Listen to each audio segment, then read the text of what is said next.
What is COVID-19, the illness that started in Wuhan? It is caused by a member of the coronavirus family that has never been encountered before. Like other coronaviruses, it has come from animals. Many of those initially infected either worked or frequently shopped in the Huanan seafood wholesale market in the center of the Chinese city.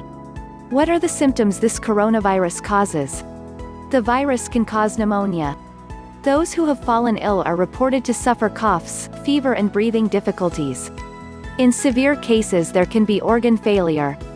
As this is viral pneumonia, antibiotics are of no use. The antiviral drugs we have against flu will not work. Recovery depends on the strength of the immune system. Many of those who have died were already in poor health. Should I go to the doctor if I have a cough? In the UK, the medical advice is that if you have recently traveled from areas affected by coronavirus, you should stay indoors and avoid contact with other people as you would with the flu. Call NHS 111 to inform them of your recent travel to the area. Is the virus being transmitted from one person to another? China's National Health Commission has confirmed human-to-human transmission, and there have been such transmissions elsewhere.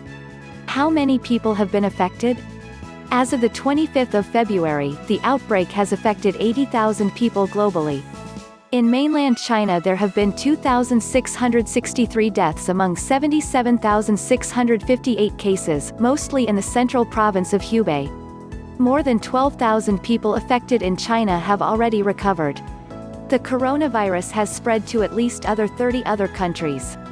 The most badly affected include Japan, with 850 cases, including 691 from a cruise ship docked in Yokohama, and 4 deaths.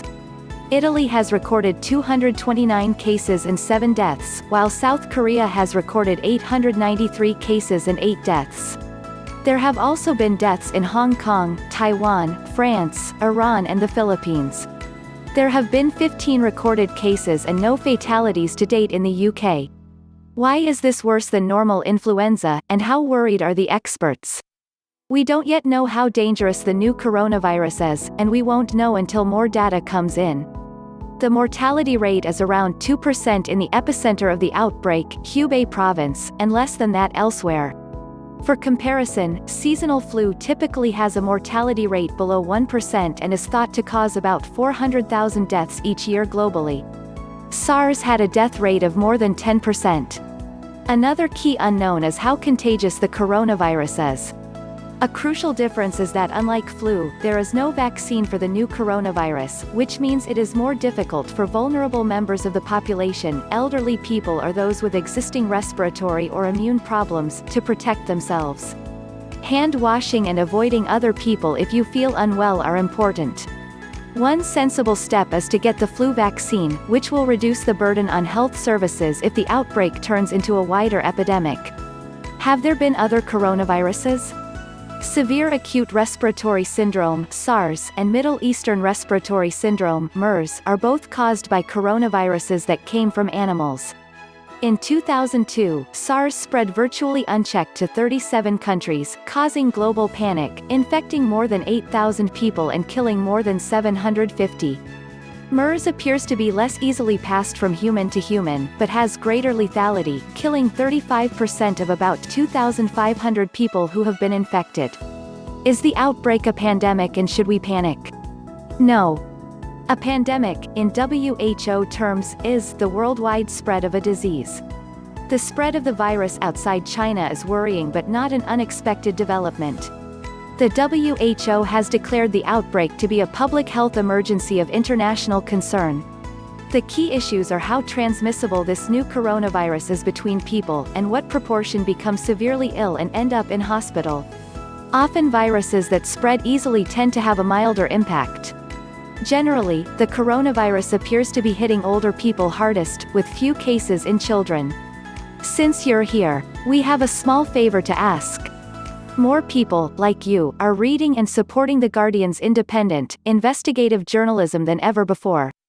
And unlike many news organizations, we made the choice to keep our reporting open for all, regardless of where they live or what they can afford to pay.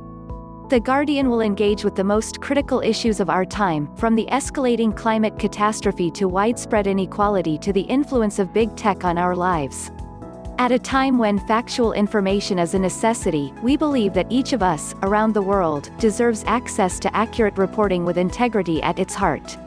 Our editorial independence means we set our own agenda and voice our own opinions. Guardian journalism is free from commercial and political bias and not influenced by billionaire owners or shareholders. This means we can give a voice to those less heard, explore where others turn away, and rigorously challenge those in power. We hope you will consider supporting us today. We need your support to keep delivering quality journalism that's open and independent. Every reader contribution, however big or small, is so valuable. Support The Guardian from as little as subscribe my channel.